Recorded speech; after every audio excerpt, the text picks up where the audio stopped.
Welcome to the J3U University podcast. I am your host, John Jewett. And I am your co-host, Luke Miller. Our mission is to elevate the physique coaching standard and deliver the highest level of competitors to the stage. Let's jump into today's episode.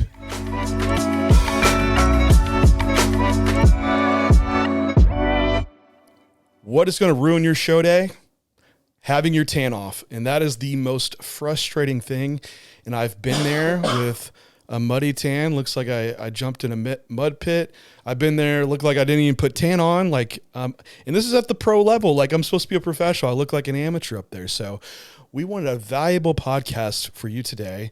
And today we have on Alyssa Weisbaum, who is an expert in all things tanning. She's been with ProTan for over 10 years now on the management side. So she's well-versed. Had her personally tan me as well. And it was nailed on the money. So Alyssa, welcome to the podcast. Hi, guys. Thanks for having me. Yeah, we're excited to get you on and just dive into all things tanning. And I have to say, like, I was so motivated yesterday that I actually went and got a tanning bed membership. Look at because we'll dive into it, but I wanted to be more prepared and make it easier on the tanning girls for when you're like, John, why do you need 6 coats of tan on? How many did we do on you? It's been 4 is what's been 4 of the right thing. Right. So then that's worked before. And, I went into this salon, right. And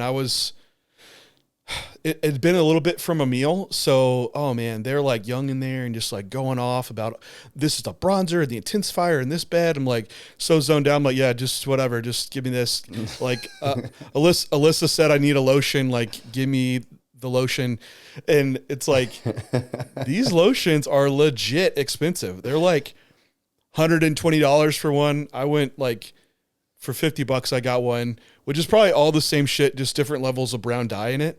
But anyway, I think this girl haggled me into getting some stuff. Maybe I shouldn't, but Honestly, I give so much credit to tanning salon girls. Like, talk about some like sales queens. Yeah. They really can get you. But you know, there's a difference. It's not the same products that you're going to find on the shelf at your Walmart or CVS.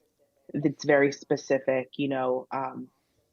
costs, just like for anything in our world right now, has gone up. So yeah, you'll see that, but you'll definitely see the quality of the product when you invest in a proper professional, tanning bed lotion than if you were to go into like a Sally's Beauty Supply or Walmart. So I'm very proud of you.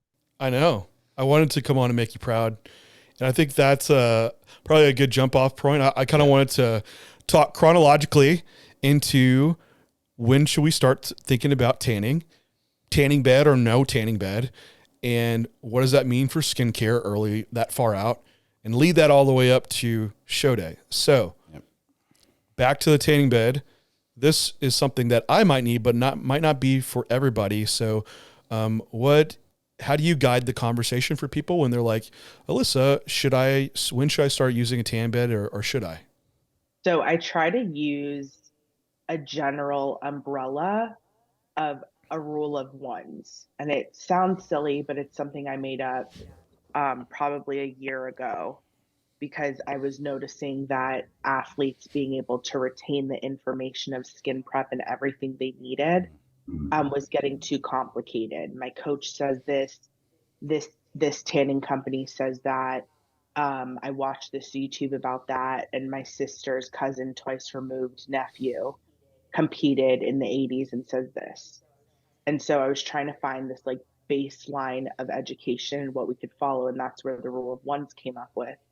And I go by everything is either 1 month before, 1 week before, or 1 day before you start your tanning process, because that's something that's easy to remember, right? 1 month, 1 week, 1 day.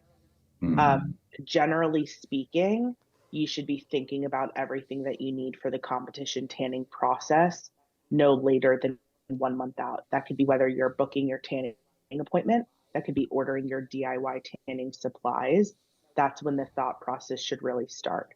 Now, where there's kind of that circumstantial place, because everything is circumstantial in competition tanning too.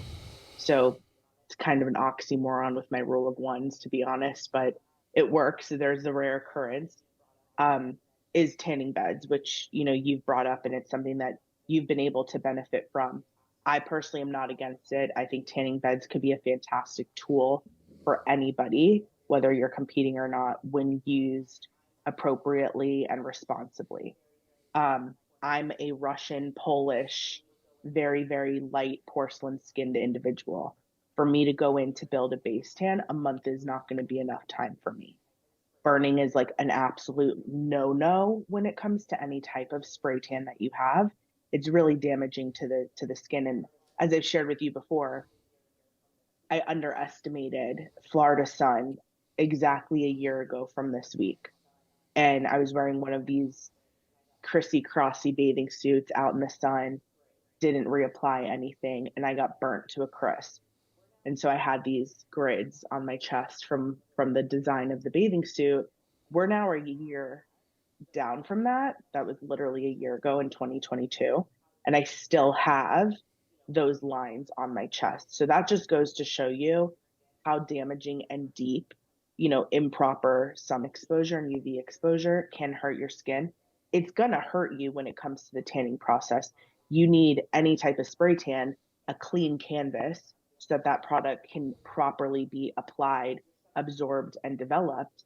And you're essentially spraying it on damaged skin. So you want to avoid burning whatsoever. If you're somebody like me, let's not use the month rule when it comes to using a tanning bed. If you're somebody that burns just by taking the trash out, then maybe looking into building your color up utilizing a product versus the tanning bed might be a better option for you. But people like the two of you guys, you can take sun well, go a few times a week, 7 minutes, build your time up, take care of your skin, hydrate your skin, use proper products. A month minimum. You can obviously increase that. I prefer you go months before that because it's a task. You got to drive there, you got to check in, you got to undress and put your lotion on and then lay in the bed and then get out, wipe off your skin and get dressed and then leave. And like before you know it, this one task can be 30, 40 minutes a day for you. So it's kind of up to the athlete on how they want to do that. But regardless, a month before for average, medium colored individuals should really start thinking about everything at that point. Yeah, I hate it. It was such a barrier to entry because of the time component. And I just have to have it set in my routine. So I committed to 3 days a week and I have my set times to go. And so I can stick to that. Versus like, yeah, I'm going to go 5 days a week and it just doesn't happen. So I'll at least start with that and start earlier to have the time to build up. And like I mentioned, I did get a lotion and that's something to use before going in. Of course, we mentioned that that's appropriate for like the glass and the beds to not damage them. But like when you're done tanning, should there be some other product like at night after you shower? Should you start using lotions? Like I know guys, we're just bad about using lotions. Like I never use lotions. So until you're like a week out, they're like, oh shit, I need to moisturize. So if you're using a bed though, it's definitely going to be like drying out your skin. So what, do you have some general advice on what might be a good lotion to start using or and when to be using it? Yeah, I mean, the thing is that that just goes into the category of general skin health. You guys take care of in your prep, your diet, your training, your supplements, your regimen, your schedule, your sleep. But a lot of guys seem to, and it's women too, to be honest, we miss out on this general skin health department. Whether you're in prep or not, skin health is great to have. That could be, minor exfoliation throughout the week, once a week or something using a good, body scrub. But hydrating your skin is super duper important. It is a sponge and it's also your largest organ. So we kind of need to take care of that a little bit. And just if it looks natural, right? Like, let's not get this too complicated. The most well-known lotions that you'll find is either a product called Hemp's Aveeno, Vaseline's not personally my favorite, to be honest. At the tanning salons, they're going to have hydration in that hemp category, um, or like tan extenders, which isn't something that you guys really need to utilize through that process. But even in general, just find something that's, natural looking, minimal ingredients.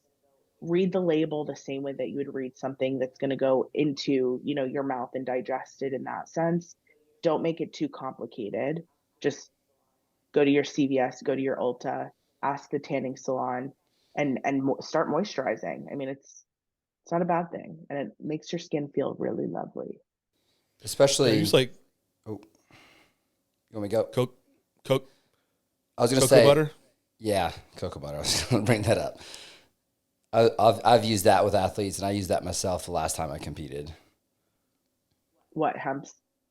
No, cocoa butter. Yeah, cocoa butter is fine. Um, I mean, cocoa butter is super duper thick, so something like come the week of, you just need to make sure you're exfoliating those remnants off of you, because that's that barrier between the tanning solution Right. and your skin. Right. But again, I can go on any podcast. I can go to the seminars in my state and all over the country and teach the same thing. And the same motto that I have in the beginning of the season, the middle of the season, the end of the season is that while this is an incredibly important part of the competition process, because that's your finishing touch. Personally, I'm biased. I think my job's like the most important job. And probably need to humble myself in that light every now and then. But I mean, it's true. Like it really could make or break what your presentation is to have this clean canvas to do it. And I say the same thing. Let's remove the stress from it. Like I said in the beginning of us talking, my coach says this person says this person says that. My Nana's brother's daughter is twice removed bodybuilder from the 70s says to do that. And it kind of leaves these athletes to be like, so which one do I follow? Ask your questions. Any organization would be happy to assist you with that.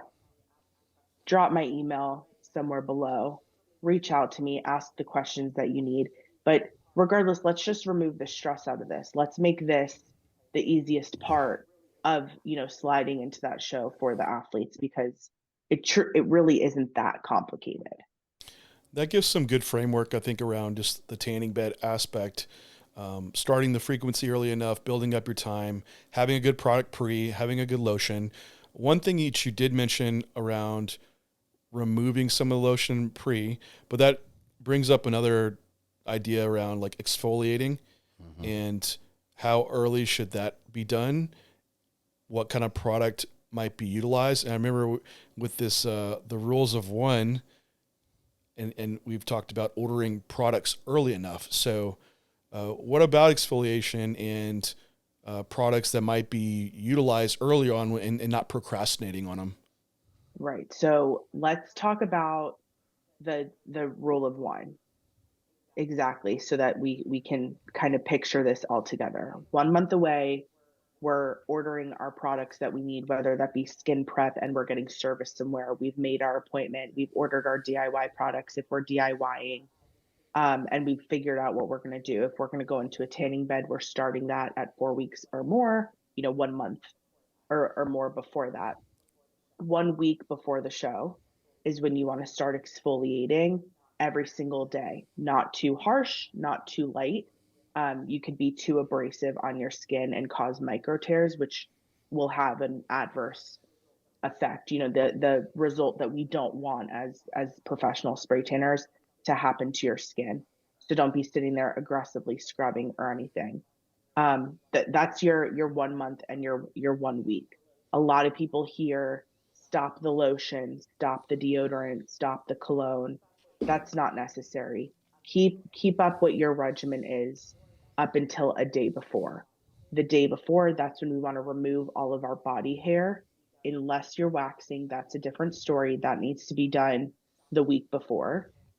Removing your body hair, stopping the use of lotion, stopping the use of deodorant, and you want to give yourself a really good deep exfoliation to make sure all the remnants of those products, whether that be shaving cream, conditioner, lotion, cologne, that's on your skin, to get rid of them. And let's make sure we'll put a nice calendar graph on the screen for listeners to be able to follow that and screenshot it.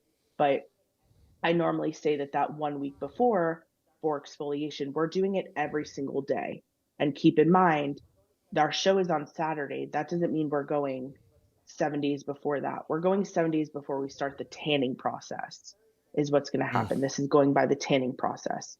So if we're starting to tan on a Thursday before a show, we're starting our exfoliation on a Wednesday, Thursday before that.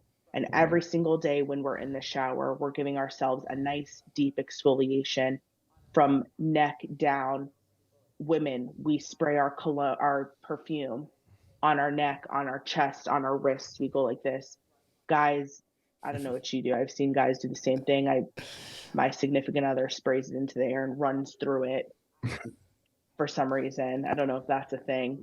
I mean, whatever you guys do, I tend to more frequently put lotion on, the back of my arms and my elbows instead of the entire place. So you just want to really focus on all the areas, not just the areas that are common that you think you need. Armpits, very common area. Dead skin's there. Guys, right at the very top of your back, like below your neck.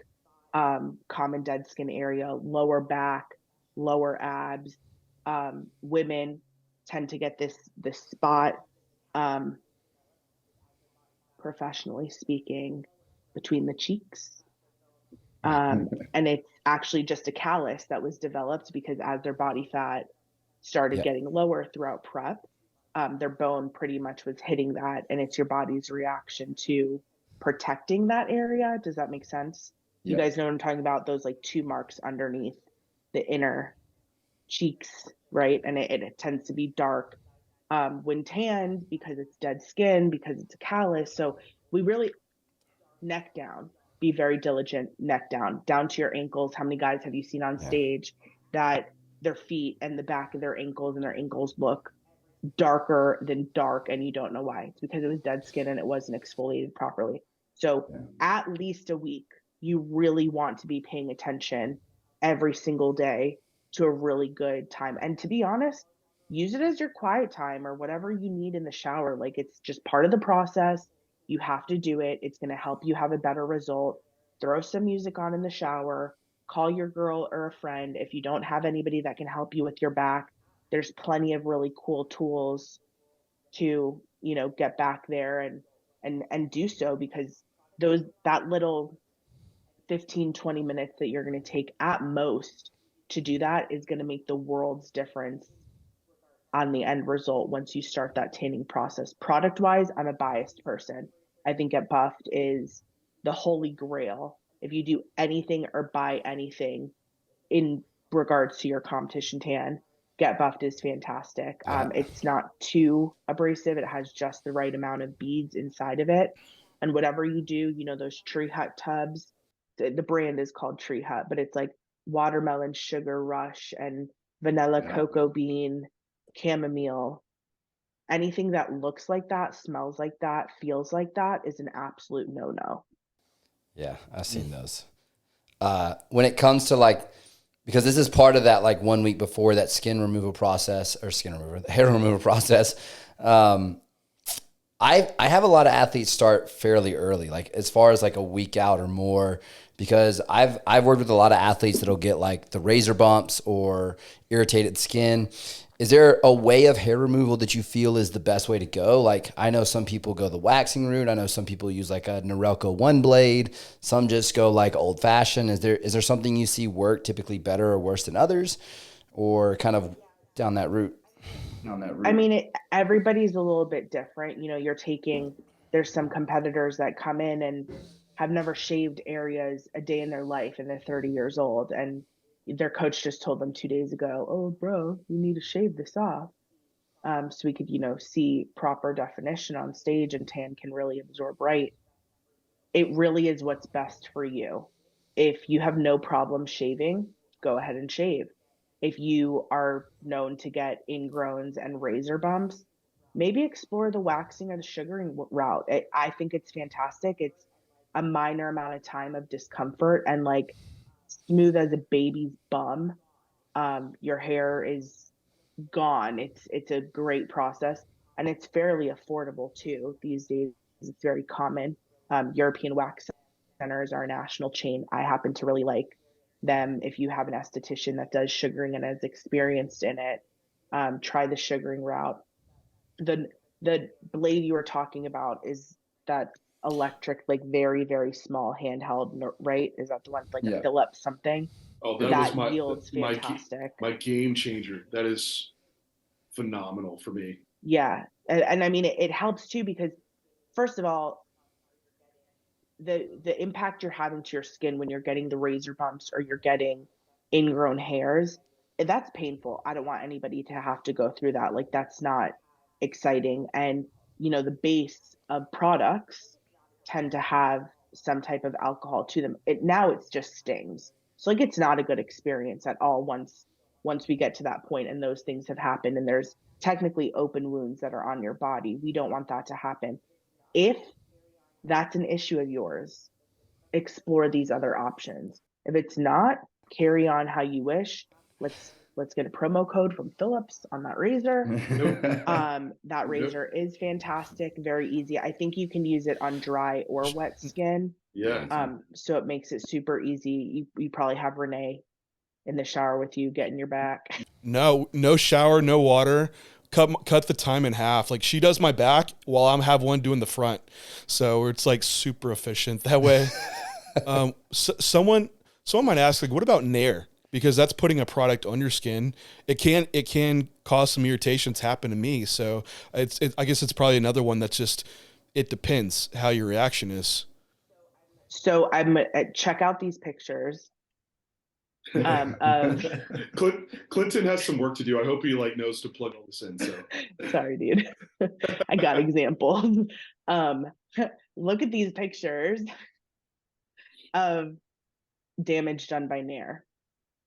Yeah, it's bad. My other favorite option is a protein product called Hairway, okay. which is a much, much, much better skin sensitive option of cream hair removal. And it's a fantastic product. Again, I'm biased. I also just gave you 3 examples that had nothing to do with protein. So you're welcome. But Nair is an absolute no-no. I see it more frequently. It's an easy way out, and I get that. But leave it on too long and you have a chemical burn, and that doesn't feel good. It doesn't look good. It doesn't heal well, like at all. Nair, for me, we just say no to it because I'll say yes to one person and that one person's who got the reaction. I don't know what it is. I don't know if people are maybe not being truthful with me and telling me how long they left it on. It just doesn't, it's not very good universally, but it's marketed universally. And that's where they get you. You know what I mean? So I just stay away from there. Stay away from there. Your options are shave if you have no problems at all. If you want to try this Philips razor, honestly, it's like $35 and it lasts a really long time.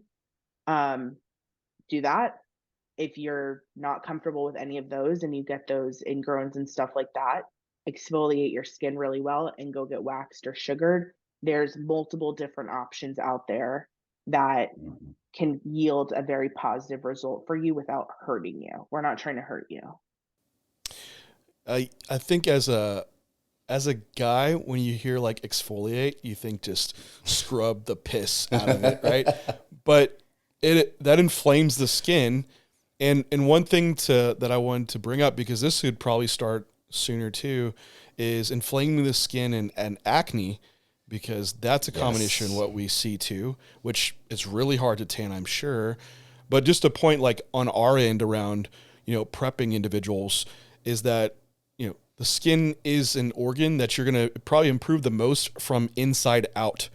So having a prep that's also like maintaining essential fatty acids that you need for the skin, proper hydration, like we're enhanced bodybuilders using exogenous hormones as well, being reasonable to not drive the process so hard that you do inflame the skin.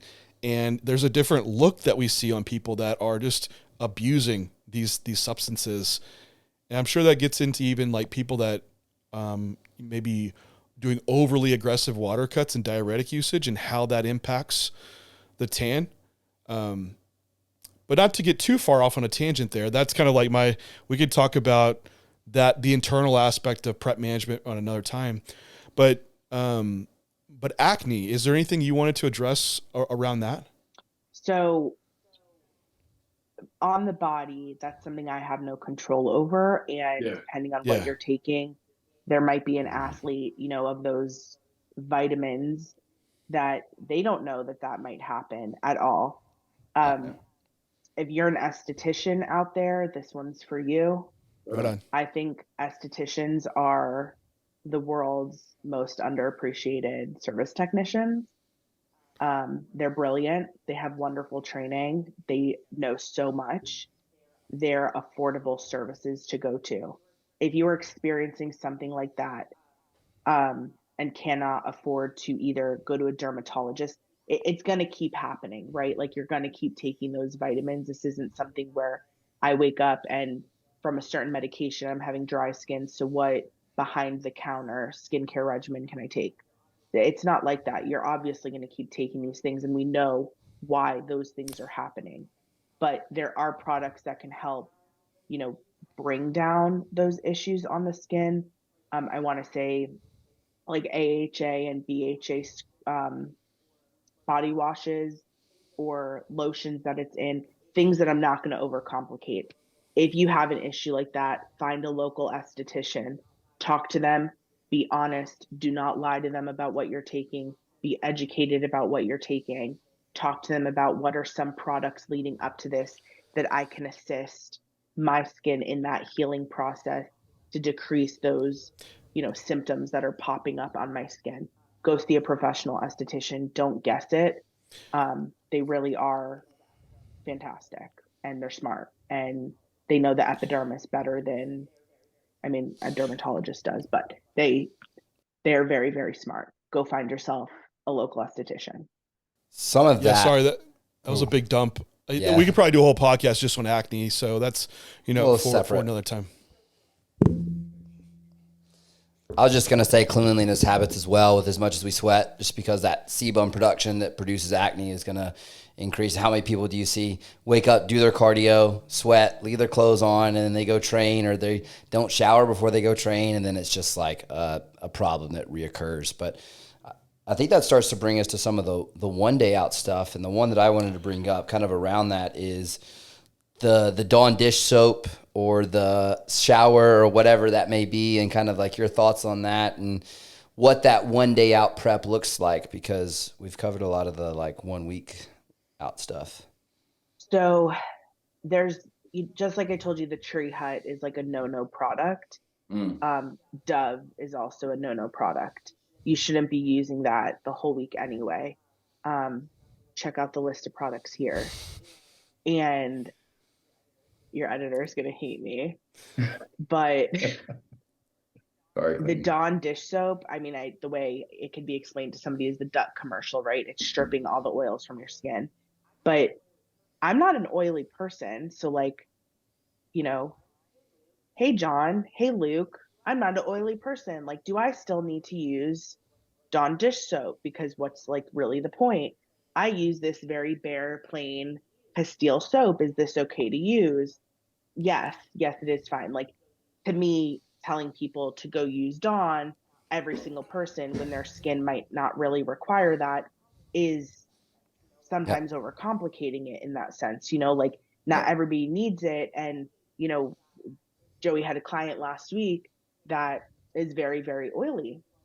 And I told him to use Dawn. And it was like blowing his mind. He's like, you're telling me to put dish soap on my body before I go tan? And I'm like, yes, I am. Like, you literally can shower and like in 5 minutes your skin's oily as all hell. Like, I don't understand why this isn't like clicking for a second. And it's shocking to some people. And it was an awakening for me to be like, oh, wait, like you and I know this, the three of us are aware of this little Yep. trick, but it was great for him. It might not be great for everybody. If Yep. one day out and really the whole week, just use a good body wash. I personally love the Dr. Bronner's Castile soap. I think it's the best ever. I've used it for like almost 10 years religiously. No Dove. A plain dial bar is totally fine too. You pretty much want to, just like I said with the tree hut, if it looks like the tree hut, smells like the tree hut, feels like the tree hut, we don't want it. If it looks like Dove, smells like Dove, feels like Dove, we don't want it. So another thing of not undercomplicating it. A day out, all your hair removal should be done. You should be coming on to the up to like the tail end of finishing exfoliating. And you should be able to see come that day, I've really done a good job on day 1, 2, 3, 4, 5 before we're coming to that. If we need that Dawn soap, go ahead, throw it in. Like that's fine. If it's somebody that has extra remnants on their skin or is a very oily person, then yeah, that's totally a great recommendation to do so. But it's not 100% necessary for everybody. You just need a clean soap, and that's where that came from back in the day. It came from something that's clean Absolutely. and basic, as well as that oil stripping from the body. It does. And like part of that mix was like baking soda and Dawn dish soap to pH balance the skin. And I see like companies that sell like pH balance washes before you go get your tan. So is something like that needed though, or is there a product to use? Yeah. So a lot of people would use like um, baking powder or Soda. baking soda Yeah. and something, whether it be water, dial, Dawn, because when like the proper amounts are mixed together, it makes a really good like paste for the body that you could use as a exfoliant. I mean, I normally just say get the Get Buff because it has the Okay. same, Okay. reaction, and you're not sitting there like a chemist. There's a better experience that you're going to have with one of those professional products that are made specifically for what you're trying to do. pH balancing is a very interesting conversation. We can like go off on that forever. Um, So we won't it's overcomplicate it. yeah. I mean, to be honest, I mean, if I could tell anybody this, if you've been told that your pH is off and you did not consume a bundle of asparagus every day for 7 days before your show, and you did not consume a bottle of mustard every single day for a week before your show, it's not your pH. That is such a, I don't want to say myth because like your pH isn't a myth, but there's so many different aspects that go into your body not being neutralized, because right, like that's the goal. You don't want to be like too much or too little. It's Well, a common used excuse. Yeah, it's a scapegoat, right? It's Yeah. just like, oh, your microbiome is off and you're bloating. It's like, oh yeah, your pH is off. Like, are you measuring people's pH to know which way they're swinging? Like, no, you're just pulling it out of your ass, right? Just the thing to say. It's just a common thing, it's products turn colors of the rainbow, and everybody's immediate reaction is go to the pH. Mm. Tanning product is chemically formulated, right? There's chemists that make these products. My boss, for example, has 40 years of experience in cosmetic, chemistry and manufacturing. Um, I've learned everything I know about chemistry from that man. He's a brilliant, brilliant person. These products are not to be left in the heat. They're not to be exposed to oxygen for too long. They're not to be, there's a lifespan to it. Those are things that could happen. And it just commonly, the pH excuse is used. It's something that really has to be worked on from the inside out, minimally from the outside in. So we just don't talk about pH because just I know no coach that's saying go ahead and eat a bottle of HEB spicy brown mustard every day with your meals on peak week. There's no such thing. Like I will go to the moon before that ever happens. So we just don't even need to really think about that. Right on. I wanted to rewind because I know we're kind of at the 1 day out mark, but rewind just a second to actually booking tans because I get that question like, how many coats should I book? When should I have my tan? What is your guidance around that? In the DIY product, when would that? Because I've done that myself. Like I do a self application earlier, wash, then have my spray tan. So I guess not to leave out that piece of it too. Yeah. I mean, I'm a DIY girl till I die, and I started as a spray tanner. Um, you know, it's a great option to have for anybody, but this is something that is circumstantial. Most tanning companies do not offer you more than 3 applications, and what that will include will be 2 bases the day before and 1 top coat the day of. It's too much in the short period of time we have as an official tanning company to offer more than that, because then we're just like breaking like application norms to doing that. If you need more than what that is offered, that's when you would explore the option of what you do, John, is apply a whole day before by hand, get some color on the skin, rinse it off before you go to the professionals. Um, when it comes to making the timing of those appointments, I thank you for this opportunity because it's a really great time to talk about this. Is that you'll see a lot of tanning companies nowadays when you go register for your tanning appointment, it's not like I want 4:15 and 6:15 and those are your appointments. You'll see a lot of give us a time frame of what you want, or you could schedule the day before, but you're going to be told when to come the day of. Um, the reason for that is because we are the ones that are in direct communication with the promoters, know how many bodies are in the show, when we need to be done tanning, when we need to make sure that we have the staff backstage to put the finishing touches on you guys and stuff like that. So we kind of make that decision and tend to go in the order of events.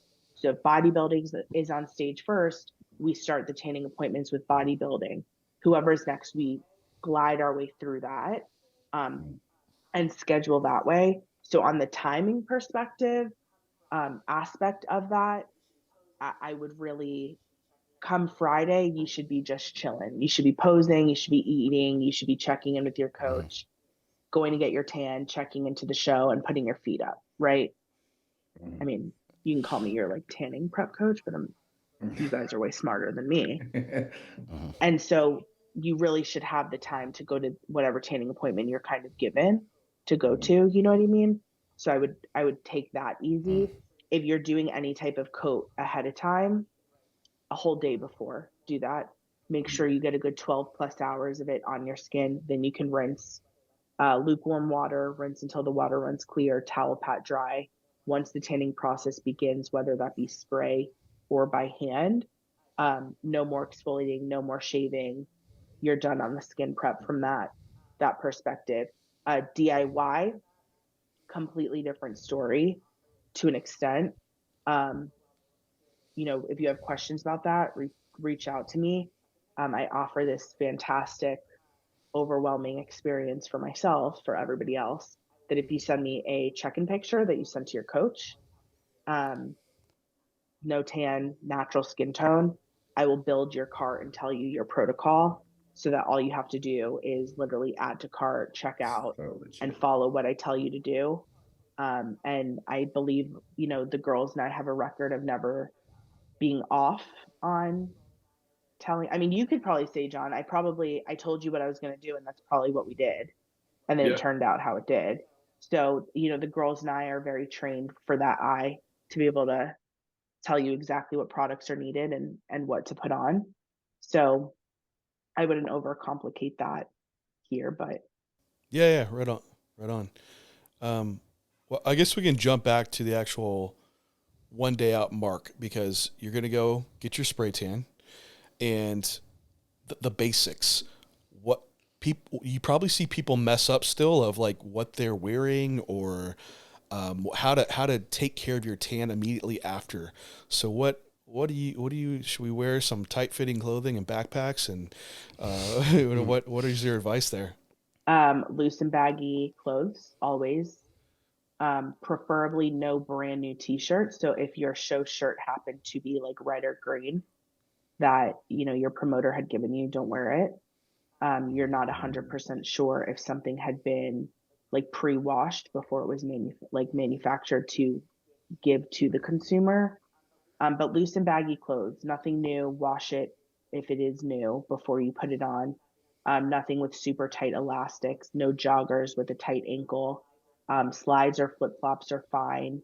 Um, a jacket of some sort, just something loose. You want something big.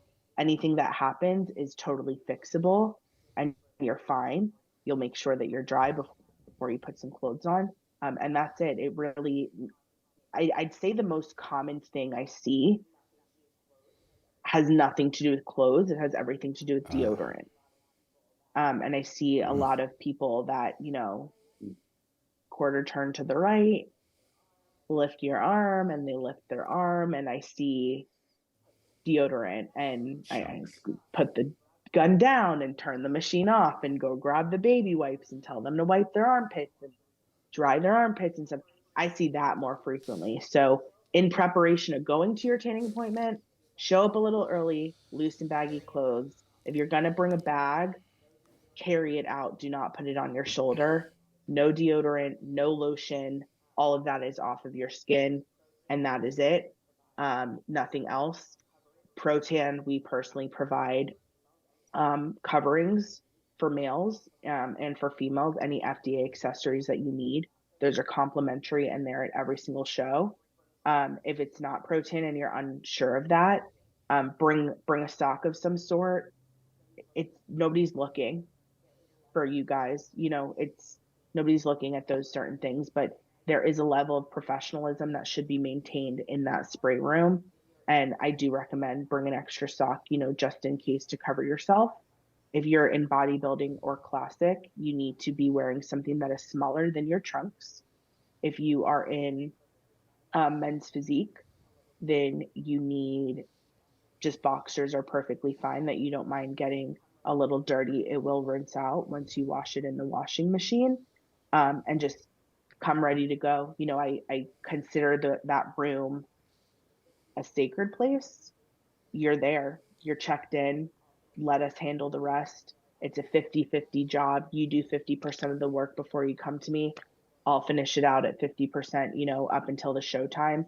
And at this point, it really is just time to let your worries go. There's always music flowing in there. I mean, you guys see it's always a party of some sort, and just enjoy the experience from that point on. It truly is the professional's job to make sure that you're having a good experience the second you step into that tanning room. You just need to come prepared with those things. Let me ask you a question, a perception thing around this too. Is I would see it, and this is just how I think about it, is like a guy wearing a sock is like a courtesy to the sprayers, but people just go naked. And so is it truly like, yeah, we don't care, it's whatever? Or do you think like, hey, we do appreciate it when guys like cover this up because we don't want that y'all are like down there, spraying. So, yeah, is there any message around that you want to put out? Like, hey, this is kind of really advised and recommended. So the reason why we have FDA accessories is because technically spray tan solution is not supposed to enter the mucous membranes. This has been set by the FDA. There's very minimal regulations in the world of spray tanning.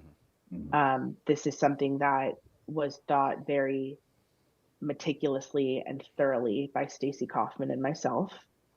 And it was an extra effort of safety as well as a respectful thing. I don't care if I'm speaking from a personal point. I don't care if it's not there. I prefer it to be there, the sock, just because who's to say who's embarrassed and who's not out of those gentlemen. So yes, it's a respectful thing to us as well. Like, I got your butt cheeks already. I don't need to see everything else in that aspect. Yeah. I'm not looking. I have a job to do. My job is to make sure that there's color where color needs to be. Some guys just don't care, and that's okay. But in our spray rooms, you're gonna wear one. Well, it sounds like it might not be the healthiest thing then for those sensitive skin areas then. Correct. So it's you really, probably it's not don't supposed want to it enter. on there, you Correct. don't want it on your junk, guys. So that's Correct. something else to think about, maybe as a Exactly. incentive. Yeah. So I mean, it's two parts. Like, yes, it's respectful to us, because there, like I said, there's a level of professionalism that we maintain. It's very high. Walking around naked is very low on, the respect scale there. So by covering, you bump yourself up a lot by covering yourself up. It's really, like, I keep being redundant, it's really not that big of a deal. But coming from what the FDA says and coming from what, is important to, I guess, our morals in that room, is that my job is to spray you, not to have you walking around with everything out. And, that's the most important part, is the comfortability as well of not only the girls, but while John, you might not care, Luke, you may care. And so by doing that general policy there, I can make sure that at least those that are uncomfortable are now comfortable, because, like I said, it's a sacred place to me. Which, you're oh, sorry. No, go just on John. that note, it's like, this is not just a private room for yourself. Like, you have to consider others, and it's disrespectful if you're like, oh, well, I don't care, it's just me. It's like, no, you're in a room full of people. It's now a public space, so you have to be considerate of everybody. Sorry if I took your line, Luke. No, it was along the same thread, but like, in that consideration for others, I think one thing, and you voiced this before, is like the preparation from the coach's side, preparing athletes for this journey. Like, John, how many coaches have you had to talk to you about like that process potentially being a mutual respect thing from a tanning perspective, or even the health side of it, from like not getting the products in the mucous membranes or any of those sensitive skin areas? Like, I know that you've had a lot of first timers, and just as the sport grows, the first timers are only going to increase, and like that coach's role in preparation of the athlete, because I know it saves you guys a lot of time and allows you guys to do the job that you're there to do. Yeah. Other things around more private areas would be going to the bathroom potentially and messing up your tan. Water splashing is a thing, which, y'all can fix it, but at some point you might have to go to the bathroom before you go on stage. It might be a little late. You might be like, oh shit, I don't have time to run over the tanners and get my tan fix. What do you do around telling people, like, hey, how do you go to the bathroom? Like, how do you not mess up your tan, your legs and stuff with water splashing? I've seen more people mess up. It's fixable, so to me, it's like not that big of a mess up. Okay. But I've seen more people mess up by doing the extra tricks, the Dixie cup, the wee wee cup, the piling toilet paper in a toilet so that there's no like splashback. Just sit down and go to the bathroom. Okay. Like, just sit down, stand up, however you want to do it. Like I said, there's more things that have happened. It's a natural thing. We know how to sit down and go to the bathroom. We know how to stand up and shoot the Cheerio or the Fruit Loop in the toilet. Now we're introducing something that's like, how do I use this? Or like, do I make it? Like, let's be open and honest for women. Like, how frequently do we make it in the urinalysis cup when we need to make it in the urinalysis cup? And so now we're doing this with tan all over our arms, our hands, our body. There's just so much room for messing that up. It's very rare that you'd have to run to the bathroom and then run to go on stage and not be able to access us. I personally have never been backstage and experienced that. That's not to say it can't happen. And that's just on a case by case basis. And you might not have the ability to fix something, but we're just going to cross our fingers that nothing's going to happen because you didn't use any of those stupid tricks of Dixie cups or wee wee sticks. I don't even know what they're called. I don't know. They look like a funnel. I've seen them. Yeah. It's almost like a funnel. So from that point, so you go to bed, you sleep in your tan. You should have dark sheets, obviously, so you don't ruin your sheets and have to pay expensive bills. You get up, you have your next tanning appointment. Same thing applies, right? I guess leading from there would be, I guess, talking about glaze, and that's really where your role comes in.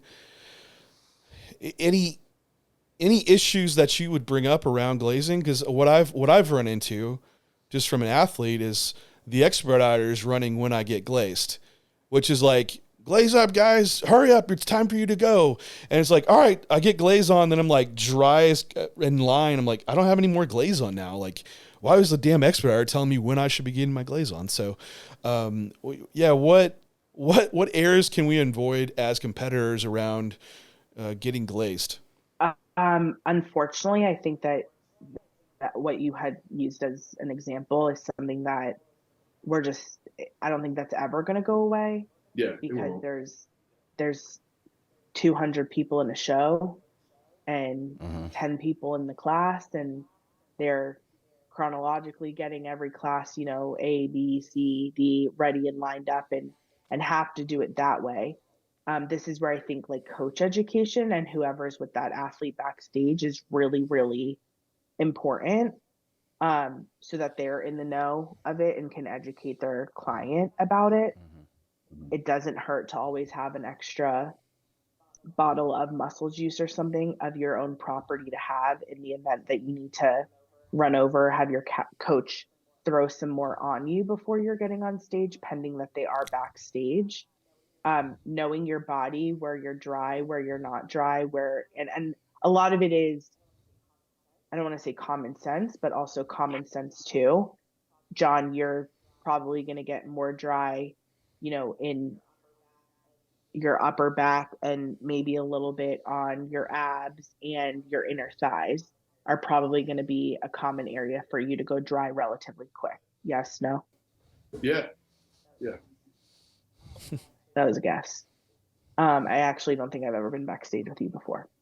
But common areas, especially for guys of your size, is that happens. And if that's the case, then maybe, kindly request to the tanners or whoever's helping you, hey, these are the areas I tend to get a little bit more dry in. Can we put on a little bit extra?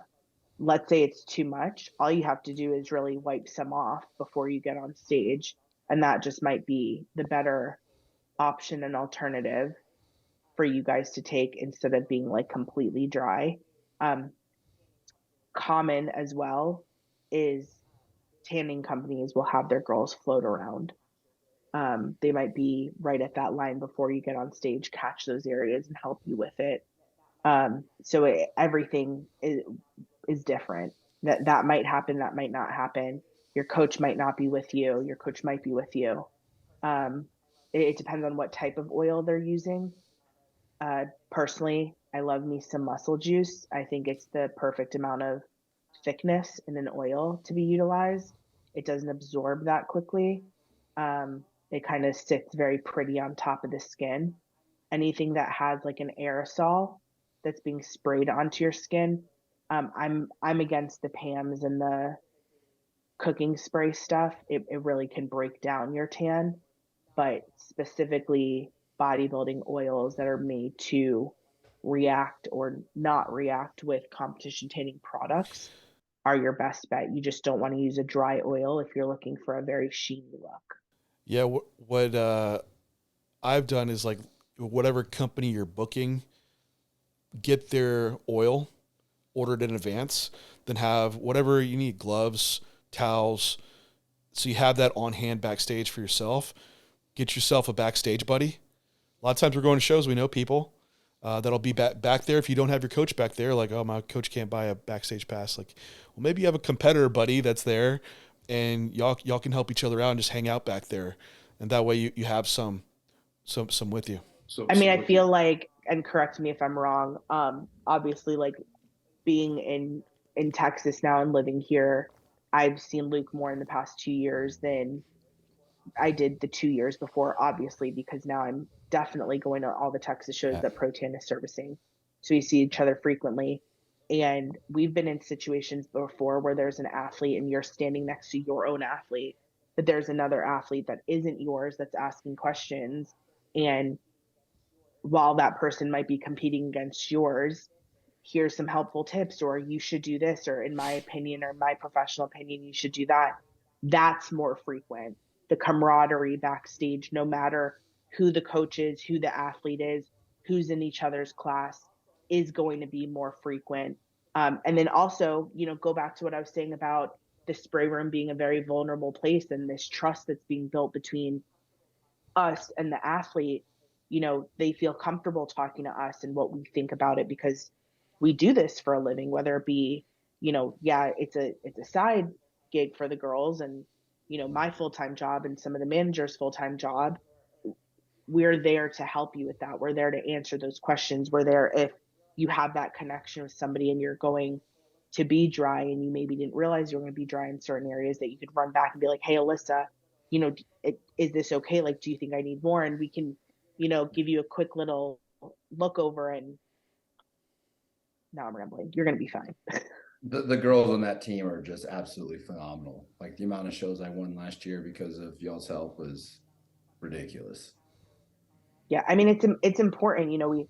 We've talked so much about the prep steps and the calendar and the chronological order, but like at the end of the day, Protan is what it is because almost 40 years ago, Stacy created a fantastic product. And 20 years ago, Stacy realized that there's a gap in the market and made another, and realized there's a gap in the market and something that was needed for the bodybuilders and made another and another and another. And 20 years ago, we have people like Carlos Lottie that, has led these spray tan teams and developed these teams in pockets of the country and trained plenty of international teams to spread that professionalism across the globe. And we have the most passionate, the most hardworking, diligent, detailed people. And that's really all you can ask for when going to a show and paying for a service, is obviously getting what you paid for. But that added emotional touch, I think, is what really sets our team apart from a lot of things. We're good at what we do, but there's a deep, deep, deep level of care that goes into it. Very deep. Yeah, it's always been fun experiences with y'all. And maybe the last point we can end on here is for people that have questions like after prejudge. My tan's a mess. And sometimes maybe it's not always offered to get resprayed. But you should probably just go ask the tanner, like, hey, what do you think? And they can give you probably the best advice of how to handle it after prejudging. 100%. Communication with that service provider is key. You will always be able to find them for those questions. They do not leave until the last person steps off the stage for that morning or the night show. A lot of things are fixable, from a mess into a beauty, a sweaty mess into like it was brand new and fresh. Or it might be that judgment call by that professional to say, hey, I think you should rinse. And whether that be to spray you if the spraying option is available. Most of the time by night, the spray rooms are shut down, or it can be done by hand, very easily, very quickly, very efficiently, and very beautifully done. But yes, you are 100% right. Go ask that question, see what can be done. If they say, I could fix you up, then go kick your feet up, go relax. If they say, to go rinse, they're going to give you specific directions on going to rinse, but always ask that question. Do not just take it upon yourself to make that judgment call. That's great. And Alyssa, I know we're coming up on our hour here. So, first off, just want to thank you for coming on here, because I feel like this is just such a neglected area when it matters so much when you get on stage and the tan is right. It's just like posing, right? I talk about like basketball. Like, it's like if you're going to go play basketball and you've never dribbled the ball, you're going to have a really shitty time playing basketball. Well, what are you going to do on stage? Like, for one, pose. People don't do that. Then also, you got to be tanned. It's like these two things are so important. So thank you. I think this will give a lot of people some really good guidance. Is there any closing thoughts you want to give to everyone? And then for your contact information, I guess we can leave below unless there's something else you want to share. No, I mean, I think it is, you're right. This is a unspoken or should be spoken about more thing. You use posing as an example. You have, as long as you decide as the athlete to work on that posing, when it comes to tanning, unless you're DIYing and taking that responsibility into yourself and you're paying a service provider, you have 24 hours or less to get your tan done by that, official tanning provider that's at that show. You're giving control to somebody. You're putting your trust in somebody else. That's such a big point. And I could see how that's super duper stressful. And I could see how that, is something that weighs heavy on the mind. But if I would want anybody to take anything away, ask your questions and forget the stress. Find out what you need to find out. Talk to your coach about it. Don't go in blindly. If you're a coach listening to this, I highly, highly, highly recommend you reach out to me. I can put you together a very custom, to your team or your logo, whatever it might be, that you can use in your protocols to send out. That's the exact information I talked about today. We keep it consistent. Be educated. If you're a coach, it's your responsibility to educate that athlete. If you're an athlete, ask your coach questions, ask the tanning company questions. You ask them about why you're eating a certain thing. Ask me about why I'm telling you to do a certain thing. It's why we're here. By being prepared ahead of time, you're going to have a lot better of an experience, and that stress isn't going to be present. And to me, that's the most important. That point when you step in that tanning room is supposed to be that peaceful, calm, enjoyable, new connection, meeting new people back there. That's the important part of the experience, not worrying. Love it. Completely agree. The work is done. Time for a stress-free getting on stage and presenting your best. So anyway, Alyssa, thank you again for coming on. Comments, questions, everyone, leave them down below, and we will look forward to talking to you next time.